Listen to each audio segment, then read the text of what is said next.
Здравствуйте, в эфире передача «Ачык сөз». Сегодня с вами ведущий Алтынай Султанбек.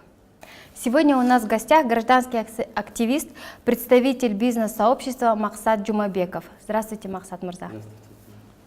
Сегодня мы продолжаем цикл передач «Диалоги о парламентаризме». Хотела бы сразу задать вам такой вопрос.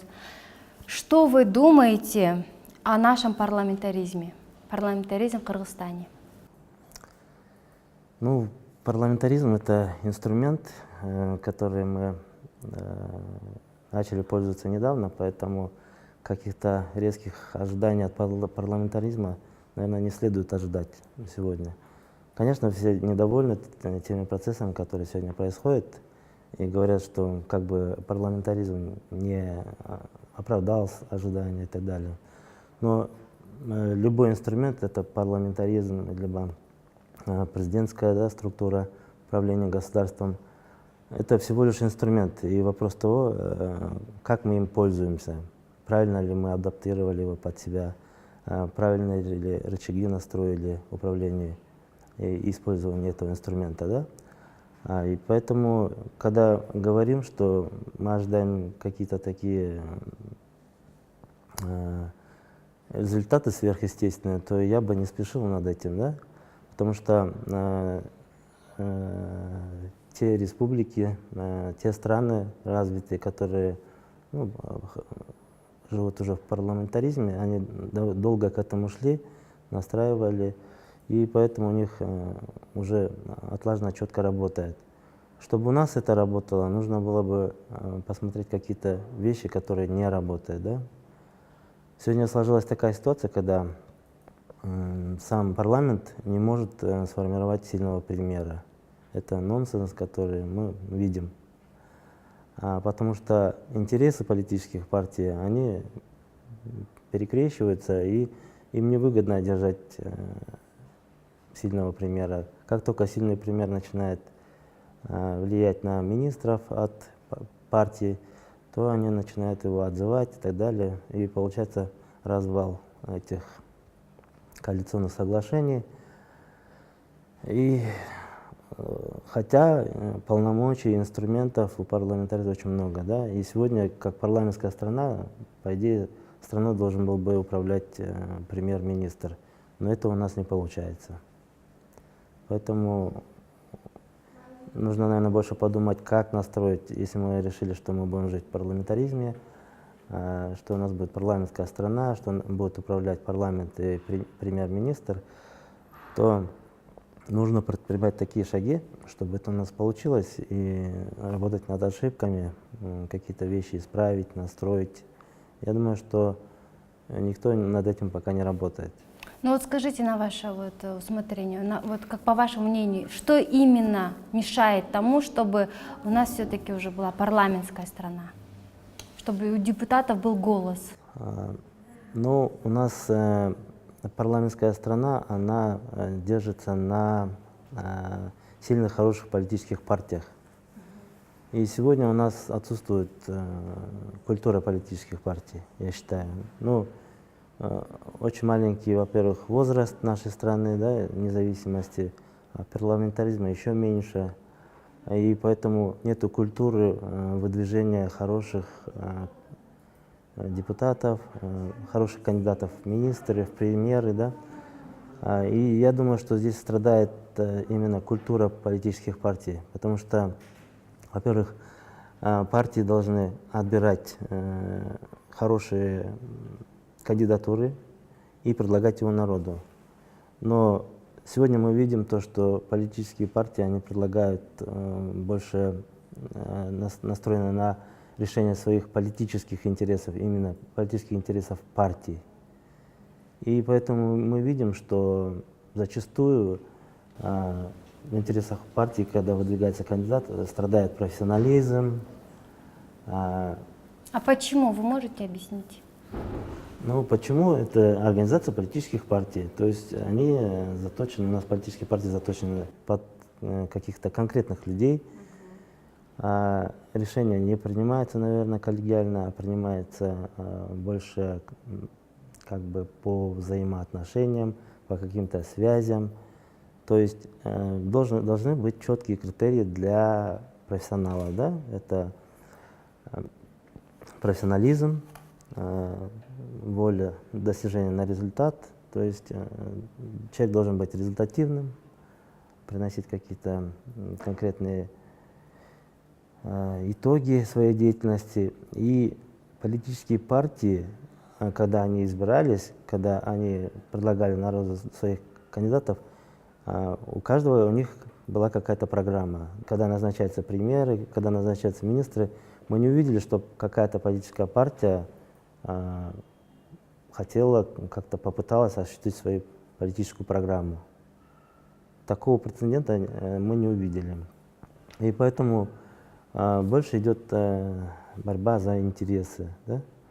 Потом сами политические партии, они входят в конфликт со своими членами. То есть мы видим, что депутаты какие-то вышли из фракции. Да? Поэтому это тоже, наверное, как раз таки требует настройки вот этого парламентаризма. Возможно, нам сразу не стоило переходить на откуп, все отдавать политическим партиям, а может быть, надо было оставить одномандатные округа, чтобы были представители с регионов, чтобы были независимые депутаты, потому что сама жизнь показывает, что депутаты выходят, да, как только начинается независимым, он перестает нравиться политической партии. Поэтому политическая партия вынуждена либо его выкручивать из своих рядов, либо пытаться его душить и заставлять делать так, как нравится партии и как это им выгодно. Поэтому страдает в итоге исполнение, да, их прямых обязанностей, будь то премьер-министр. Потом политические партии, когда формируют коалиционное правительство, мы видели, что одни и те же партии формируют новый состав коалиционного правительства, да, и никакой ответственности нету. Ну хорошо, вы сформировали один парламент, сформировал один состав государственного управления, да, у них не получилось. Почему снова они должны формировать? Какая ответственность? Почему после этого не делается никаких разборов полетов, да? Значит, у нас это не прописано в законах, да? Скорее всего, да, не прописано, да, и нет никакого влияния, например, избиратель не сможет повлиять на политическую партию. То есть они вот на выборах прошли и забыли про избирателя. Избиратель никак не может влиять на политическую партию. А раньше мы видели, что, да, кандидаты общались, когда они были одномандатники, они ездили в свои округа, они были как-то зависели а сегодня этого нету. То есть избиратель как бы все отрублен от. Поэтому Джауркенш делает все, что ему заблагорассудится, потому что нет никакой ответственности. И вот эти вопросы ответственности, они не прописаны. Возможно, нужно было инструмент ввода там, отзыва депутата какой-то должен быть, да, наверное, которым могли пользоваться избиратели. Потом вот ответственность при формировании правительства не получилось, один раз не получилось, ладно, два раза, ну 3, 4, 5, куда уже дальше? Тогда надо ограничить как-то, если ты один раз не смог сформировать хорошее правительство, твое ушло, то ты уже больше, может быть, не имеешь права формировать, либо ты можешь формировать какие-то там, только можешь предлагать. Ну, вот эти инструменты, мне кажется, можно было бы разобраться и настроить. Ну, если это честно, правильно подходить и внедрять этот парламентаризм, менять его под себя, настраивать его хорошо, чтобы он работал как часовой механизм, да, чтобы без сбоев. А вот этой работы не видно, то есть, ну, по крайней мере, я не вижу, чтобы, если эта работа над ошибками была, то следующий парламент, например, правительство, она, по идее, должна быть лучше предыдущего. А у нас наоборот, на сегодняшний день имеем самый плохой состав правительства, который можно было бы видеть. Ну, я не знаю, может быть, еще будет хуже. Ну вот как вы, еще у меня такой вопрос, как вы считаете, вот роль депутатов сегодня и при президентском правлении, оно изменилось или нет?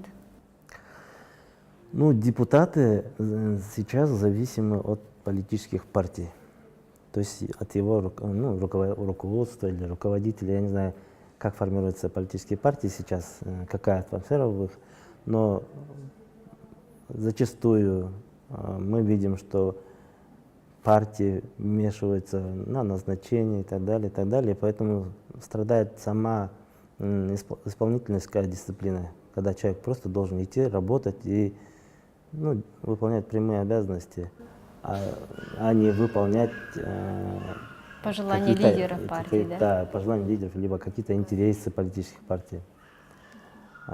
Поэтому у нас получается, что и когда вот эта борьба идет, мы каждый раз получаем хуже. Может быть, потому что все-таки формирование списков в партиях идет за счет бизнес-интересов. Это да.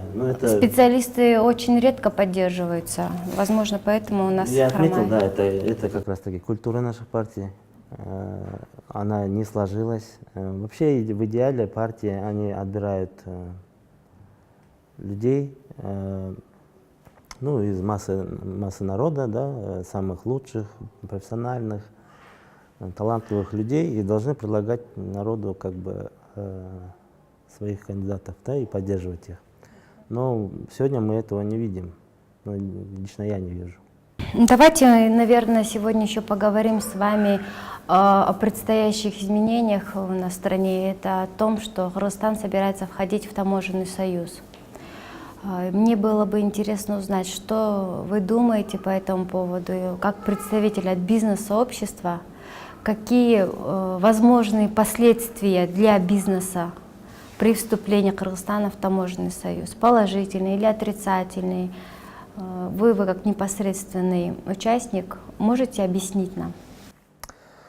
Вхождение в таможенный союз, опять-таки, есть плюсы и минусы, но как входить, с кем входить, да, и как это делать.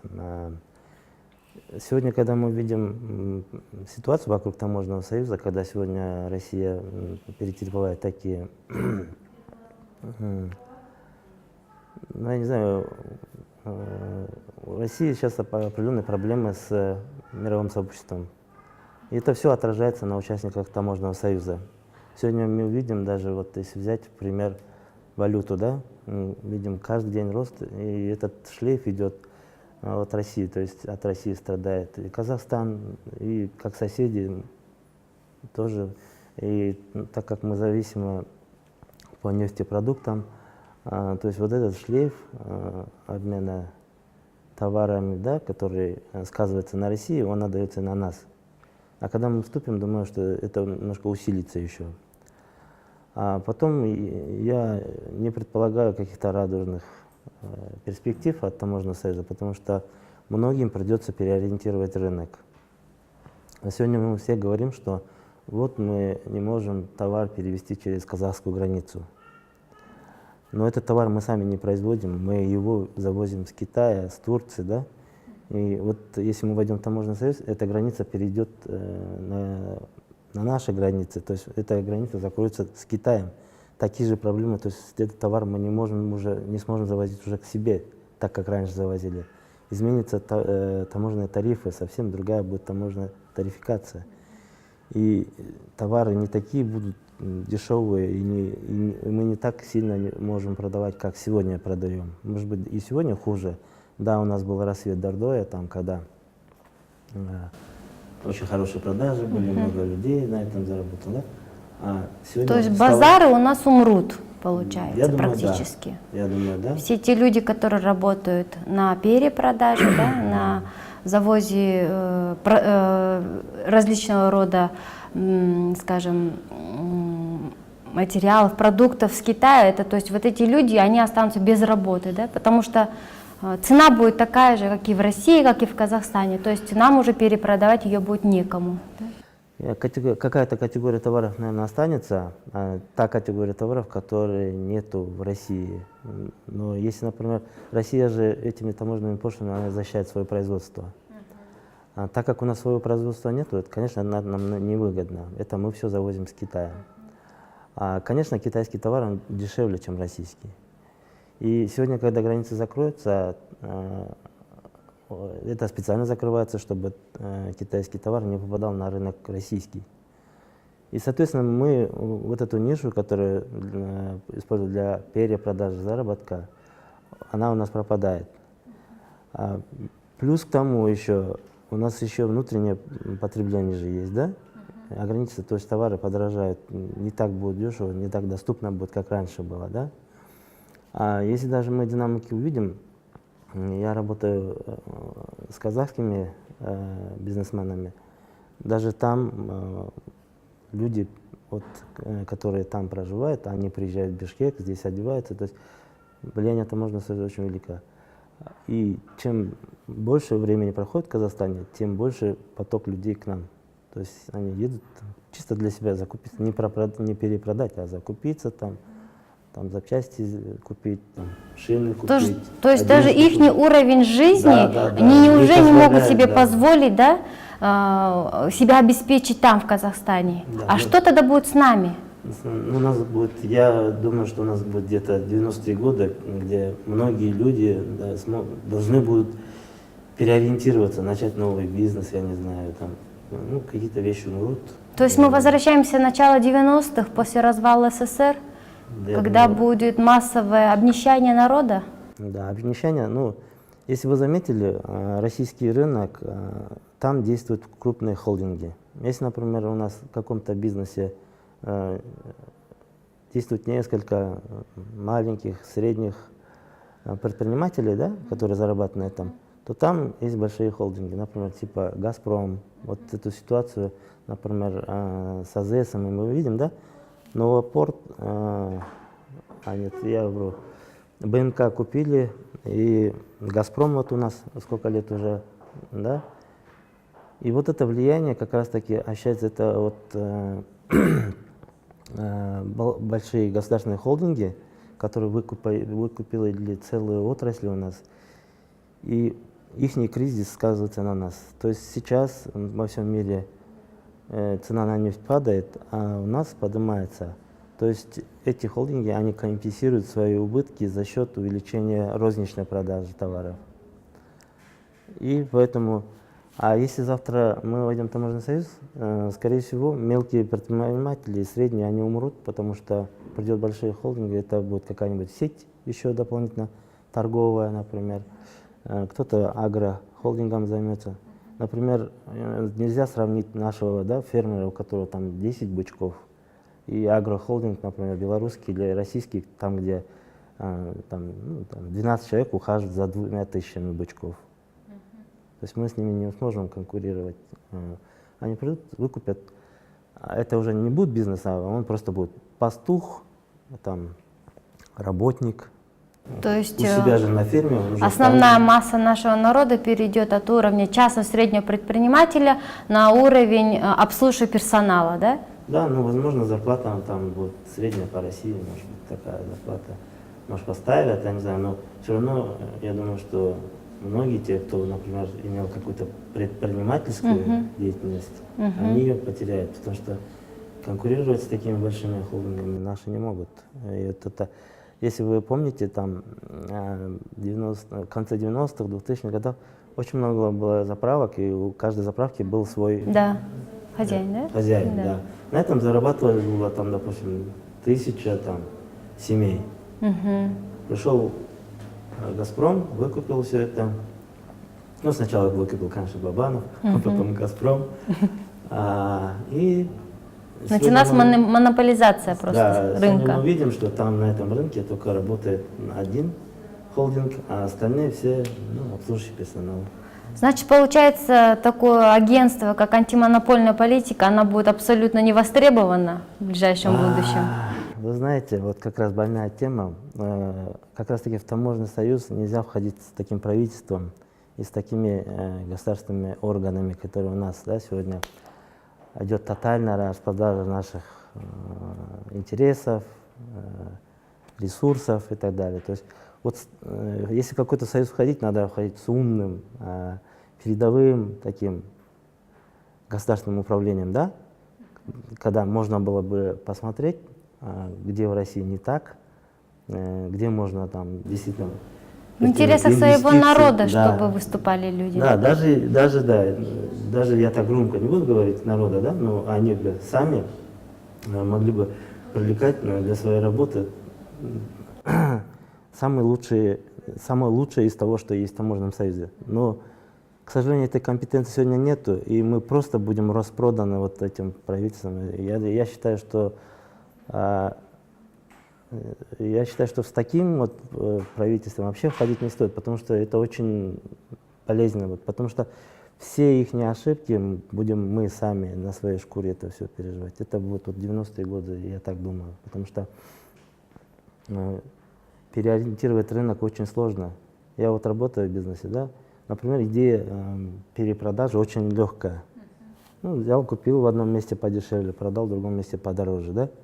Но не каждый это не может делать, потому что вот даже по статистике, бизнес-статистике, если открывается 10 магазинов или торговых каких-то точек, первые 5 закрываются в течение первого года. Остальные 3 закрываются в последующем году. И только 1 или 2 остается работать долгосрочно. То есть это говорит, что где-то 15-20% тех людей, которые могут торговать, только они могут торговать. Из 100% только там 20% могут торговать. И точно такой же любой бизнес вы возьмите. То есть не каждый может заниматься предпринимательством. И предпринимательством надо сегодня дорожить им. Вот эти люди вытащили вот эти все тяжелые времена. Они создали вот эти рабочие места, не государство. И сегодня государственное управление не имеет права какого-то, и не имеет такого морального права, мне кажется, принимать такие решения. Потому что те принятые решения на сегодняшний день, они не оправдали и не принесли каких-то полезных изменений. Если бы они там что-то хорошее для народа уже сделали, потом другое сделали, и теперь они предлагают таможенный союз, тогда можно было входить. Но если они распродали Кыргызгаз, результат наихудший, да, в итоге у нас нету ни компании, нету, ни газа нету. И в ближайшие 2 года не будет вообще.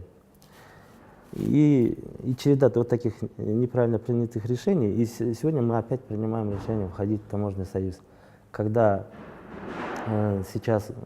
Страна не готова к этому. Не то, что страна не готова, сам таможенный союз претерпевает определенные проблемы.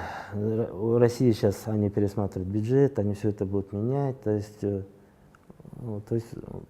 у них самих нездоровая ситуация, мы к больному другу идем обниматься, да, и заражаться вот этими нехорошими вещами. Зачем нам так спешить? Прям кто-то нас гонит. Может быть, стоит подождать, пусть этот союз таможенный поработает немножко. Когда мы увидим явные выгоды, тогда можно будет зайти. Зачем закрываться от мира? Мы входим в ВТО. 180 стран, которые могут открыто с собой сотрудничать. Если вот такие условия были бы открытые, наоборот, открывали, тогда можно было. Когда мы уходим, закрываемся, я не знаю, что может сейчас Россия предложить нам. Альтернатив никто не искал. Можно было бы оглянуться с соседями, посмотреть. Сейчас с Китаем работает весь мир, а мы сейчас хотим от него закрыться. Строительный рынок, вот смотрите, пострадает. У нас в основном товары завозятся с Турции и с Китая. С России завозится только арматура, там, ну, может быть, металлы какие-то. Вот. Вот этот рынок мы ощущаем сейчас строительный бум, он может быть закроется, да? Я бы своим согражданам сказал бы, да, езжайте в Россию, да, зарабатывайте. Это временные трудности, мы со временем выйдем из этого. Придет новое какое-то правительство, может какие-то люди другие будут, да? Но зачем страну-то свою продавать, зачем страну-то свою тащить туда, в Россию? Если вам хочется, идите, никто вам не запрещает, езжайте, работайте там, зарабатывайте деньги, стройте здесь дома, живите в свободной стране. Почему всем надо туда идти, я не понимаю. Это потеря еще суверенитета. Я вот сейчас хотела вам такой вопрос задать, Мақсат Мырза. Как вы думаете, что действительно вот такими последствиями вхождением в таможенный союз, закрытием от всего мира, есть ли угроза потери суверенитета страны и вообще Кыргызстана как бы в целом? То есть я лично как гражданин Кыргызстана, я уже начинаю остерегаться, я начинаю уже переживать по этому поводу.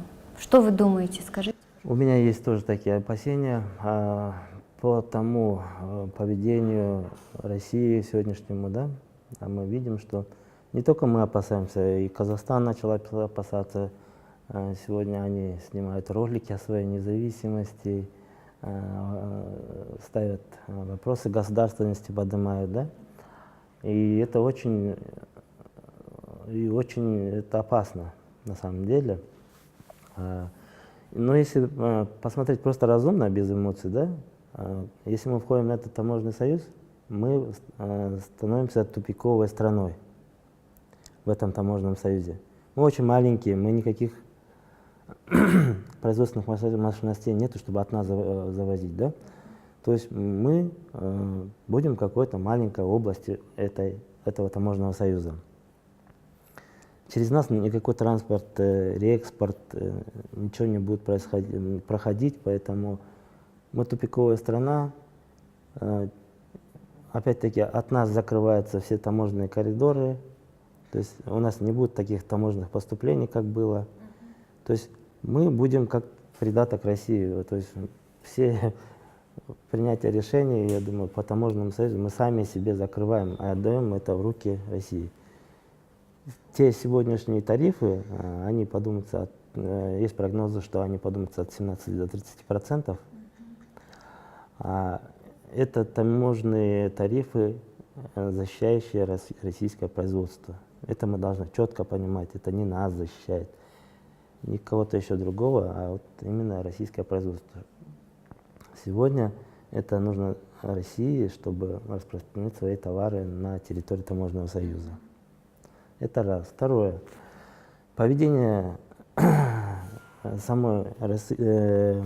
российского правительства не совсем понятно, потому что сегодня мы слышим, да, запрет на ввоз казахского алкоголя, белорусских овощей, мяса, да, запрет. Не совсем честная игра. Зачем идти на дружбу с нечестным другом, да, когда сегодня согласились, да, мы здесь торгуем, а потом берут, хорошо, вы закройте, поймали, там, допустим, у кого-то была там просроченная продукция, накажите этого производителя. Почему наказывается страна, непонятно.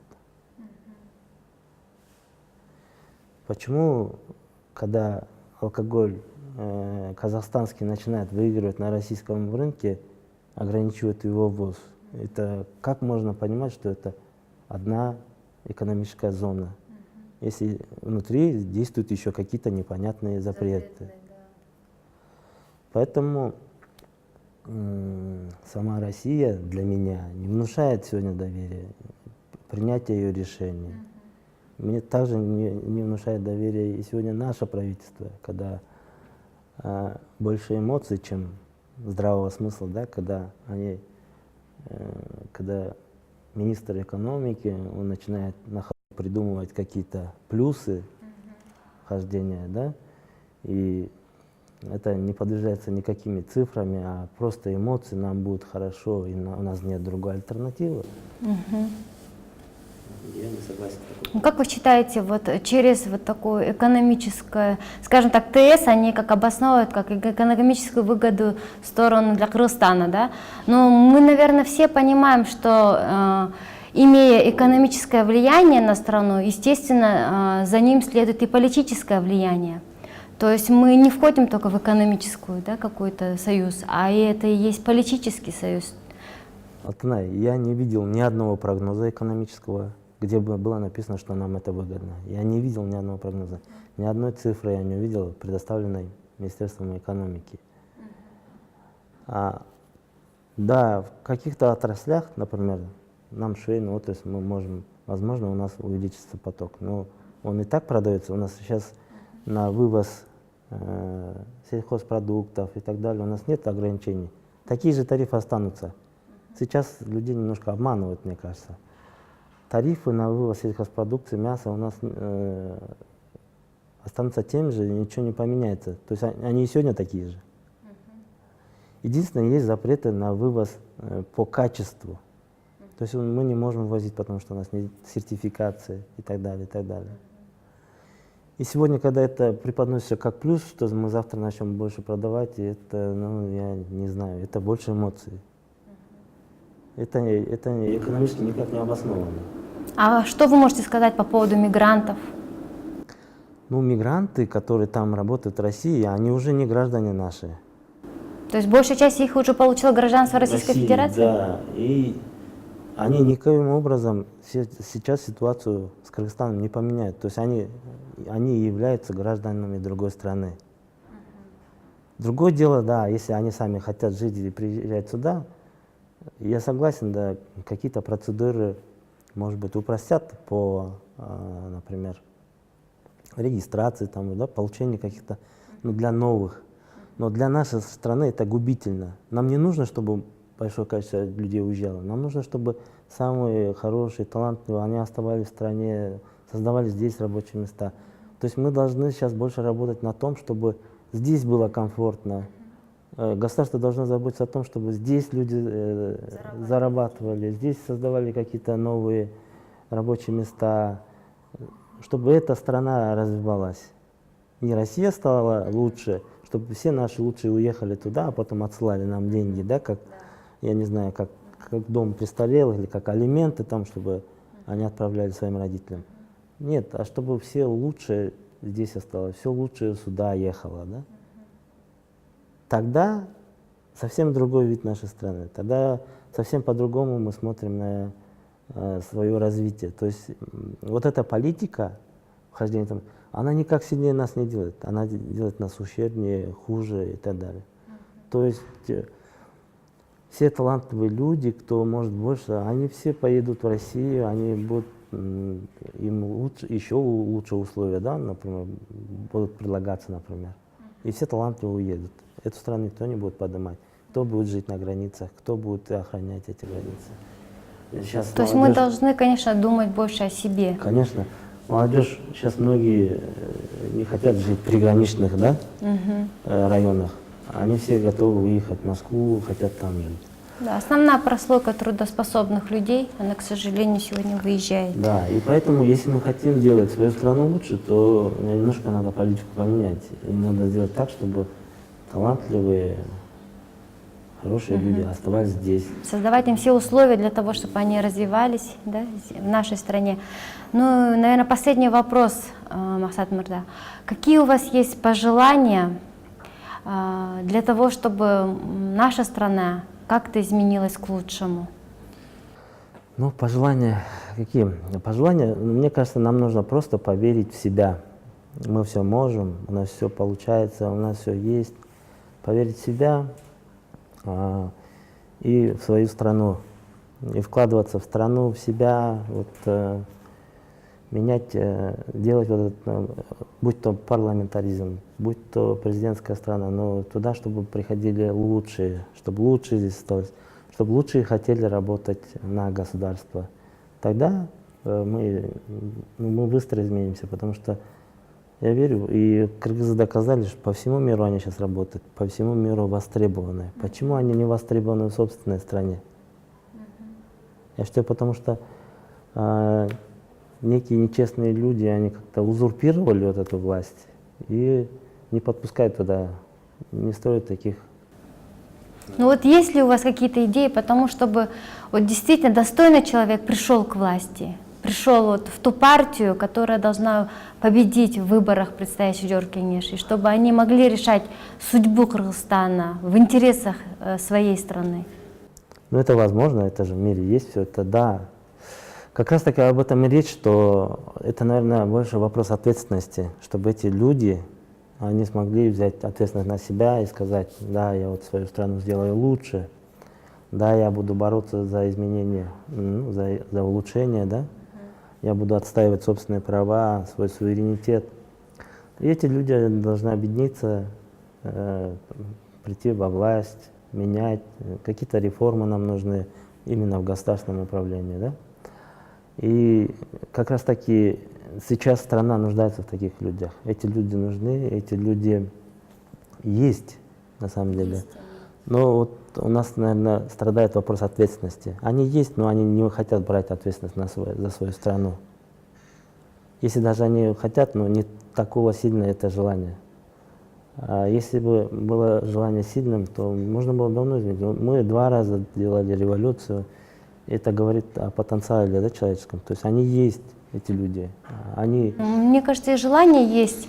Может быть, не хватает вот именно той гражданской позиции, именно общественной, да, то есть вот это должна быть какая-то определенная большая масса осознанного гражданского общества, на которую можно было бы опереться. Да, ну, в парламентских странах как раз таки развиваются те страны, в которых очень ответственная, ну, граждане ответственные, то есть гражданская... Каждый гражданин, он осознает свои права и обязанности, да? Да, это вопросы вот, участия в выборах, там, голосовать, ходить, участвовать в этих выборах, да, и активно продвигать Участвует. и требовать, опять-таки, требовать у своих избранников исполнения каких-то программ, которые они раньше декларировали, да. Ну, вот эти все вещи можно настроить. Это как раз ответственность нужна и, как вы говорили, критическая масса людей, которые захотят это взять на себя ответственность и выполнить это, и будут изменить. Конечно, было бы всем хорошо жить на своей стране, быть счастливыми в собственном доме, со своими родными. А что это такое, да? Ну, едут в Москве, живут, а дети здесь растут, брошенные, беспризорные. Ну да, там есть кто-то присматривает, но это все равно не семья, это все равно не те дети будут. Да? И у нас уже есть потерянное поколение, мне кажется. Но я надеюсь, что у нас все будет хорошо, и что ответственные люди есть. Надеяться мало, я думаю, надо как-то активизироваться, как-то привлекать себе подобных и, наверное, стараться как бы действительно работать над тем, чтобы активизировать именно гражданскую позицию наших людей, чтобы они были не безразличны, а именно имели отношение ко всем процессам, происходящим в стране. Да, вот вопрос ответственности как раз таки, вот мы же как раз и это обсуждаем, это нас волнует, поэтому мы приходим и хотим каких-то лучших изменений, чтобы надоело уже так жить, когда нас постоянно колбасит. Хочется, постоянно унижает. Хочется какого-то роста, чтобы вот эта страна процветала. Она заслуживает процветания, этот народ заслуживает процветания. Просто, да, не хватает той когорты ответственных людей, которая она возьмет эту ответственность на себя и будет ее исполнять. Ну все, спасибо большое за сегодняшнюю встречу, за такую хорошую беседу. Сегодня у нас в гостях был гражданский активист, представитель бизнес-сообщества Махсат Джумабеков. До новых встреч. До свидания. До свидания.